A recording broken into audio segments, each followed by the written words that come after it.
කුරුදු තෙල් නිස්සාර තමයි වැඩිපුර කරන්නේ මෙහෙ. ඒක හොඳ කර්මාන්තයක් හැබැයි. ඒ ලොකු වියදමක් කුරුදු ඉඩමක් ගන්න වෙනවා. කුරුදු ඉඩමත් මේමයි කුරුදු වගා කරාට පස්සේ මේ 50ට 50 තමයි යන්නේ. ඒ කියන්නේ ඒක වැඩ කරන උන් ඉන්නවා. වැඩ කරන උන් ඉන්න උන් මේක කපලා අර මේවා කුරුදු කොට මේවා කපලා අනම්මානම් කරලා විකුණන ඔක්කොම කරනවා. ලක්ෂ 5ක් ආවොත් ඔයාලා ලක්ෂ 2කමාරයි වැඩ කරපු එකට ලක්ෂ 2කමාරයි. වැඩ කරන එකට 150යි ඉඩම අයිතිකාරට 150යි. ඒව තමයි සාමාන්‍යයෙන් ඔය බිස්නස් එක යන්නේ. හැබැයි ඉඩමේ අයිතිකාරයා ශිල්පේ දැනන් ඉන්න ඕනේ. මොකද අරුන් වැඩ කරන මිනිසුනේ. උන් දන්න මගුලක් නැහැ.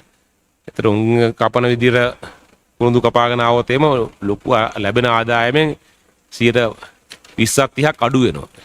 කම්මැලි කමින් කරන්නේ හරියට කරන්නේ නැහැ. එතකොට ලැබෙන පළදාව අඩු වෙනවා. පළදාව අඩු වෙනකොටදී ඌට තේරුමක් නැහැ. ඌට කීයක් හම්බුනත් ඇතිනේ. අයිතිකාරයාගේ මිල අඩු වෙනවා. ඔය අපේ කළු පුතා හැම දන්නවා ටිකක් කුරුඳු ගැන. කළු පුතා හම්බෙච්ච වෙලාව ගහ ගන්න. නරක නෑ ඒක. ඒක හොඳ වැඩක් ඉතින්. නිකන් ඉන්න තියෙන්නේ. වැඩ අර මිනිස්සු වැඩ කරනවා වාඩි නිකන් බලන් ඉන්න තියෙන්නේ. අක්කර 50ක් විතර දා ගන්න පුළුවන් නම් කුරුදු ලංකාවේ කුරුඳු වල ඩිමාන්ඩ් එක වැඩි ඇත්තටම. ගන්න ඕනේ ඉතින් ගාල්ල පැත්තෙන් වගේ ගන්න ඕනේ කුරුදුවක්. මේ කුරුඳු වෙන්නේ. ගම් පහෙන් අරගෙන හරියන්නේ. ඒකෙදි ඊට පස්සේ වාට පුළුවන් නම් කුරුඳු වලින් මොකක් කරලා අපේ ඔය කුමාර ධර්මසේන කරනවා වගේ වෙන බ්‍රෑන්ඩ් එකක් හදන්න. බ්‍රෑන්ඩින් වල තමයි වැඩේ ඉතින්. ඒක ලංකාවේ තේ තියෙන්නේ.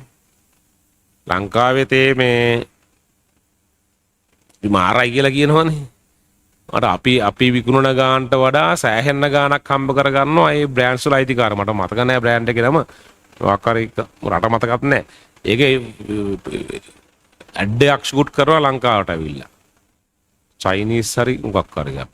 ඒකේ උන්ගේ හේ ඉන්න එන ලොකු නළුවෙක් හරි ගායකයෙක් හරි මොකෙක් හරි තමයි ඒකේ ඇපිය වෙන්නේ ඇඩ් එකේ. ලංකාවේ තමයි ෂූට් කරන්නේ. හේතුව උන් ඒක හදන්න ගන්න සිලෝන් ටී ලංකාවෙන් ගන්න ටී තමයි පාවිච්චි කරන්නේ. ඒත් ලංකාවේ ෂූට් කරන්නේ ඒකට. මේ ලංකාවේ සබහා ධර්මයේ වදින්න තමයි ඇඩ් එක ගහන්නේ. ඒකේ රංගපාන්නේ උන්ගේ මොකෙක් හරි ලොකු නළුවෙක් හරි ගායකයෙක් හරි මොකක් හරි වගේ ප්‍රසිද්ධකෙක්. මේ අපි උන්ට විකරන කිලෝ 5ක් විකරන ගානට වගේ ගානට උන් විකරනවා ග්‍රෑම් 50ක් විතර. අපි කිලෝ 5ක් විකුණන ගානට වගේ උන් විකුණන ග්‍රෑම් 50ක් විතර මේ ඒ බ්‍රෑන්ඩ් කරාට පස්සේ ඒ නමත් එක්ක මොකක් හරි අදාළ ටී කියලා ඉවරලා ඒක තේරෙන්නේ නැහැ නේ මම කියන එක. ඔය තේ වර්ග තියෙනවා එක එක ෆ්ලේවර්ස් දාලා. Lemon tea, strawberry tea, mint tea යනම් මනම් එක එක මගුල් තියෙනවා. ලංකාවෙන් තේ ටික අරගෙන ඒවට වෙන රසකාරක දාලා ඉවරලා එහෙම වෙන විදිහට හදලා ඩෙවලොප් කරලා විකුණනවා. ඒව අස්ප ගණන් සමහරක් ඒවා. ඕනේ. තේ වැඩි නරක නෑ ඇත්තටම. තේ බොන්නේ අපි තමයි ඔය සීනි දාලා තේ බොන්නේ. ලෝකේ උන් සීනි මේ දාන්නේ නෑ. උන් නිකන් තේ දාලා තමයි බොන්නේ. සහ අපි බොන්නේ තේ නෙවෙයි ඈ. අපි බොන්නේ අර මං හිතන්නේ ෆැක්ටරි අතු ගාවට පස්සේ එන කුඩු ටික තමයි අපි බොන්නේ. මේ අපේ තේ බිව්වට පස්සේ ගෑස්ට්‍රයිටිස් දැනෙනවනේ.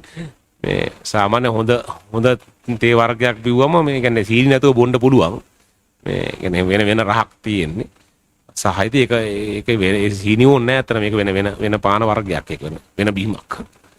අපි බොන්නේ මං හිතන්නේ මොනවා හරි ඉතුරු වෙනවා ටික ඩයි ටිකක් දාලා හරි මොනවා හරි එහෙමයක් තමයි අපි බොන්නේ.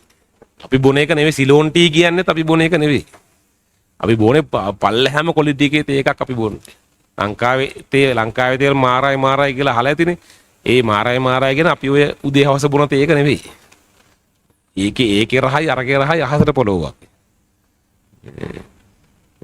හිතන්න එපා. අපි එන පව් කියලා හිතනවන්නේ එතකොට. මෙන්න සගන්ධ තෙල්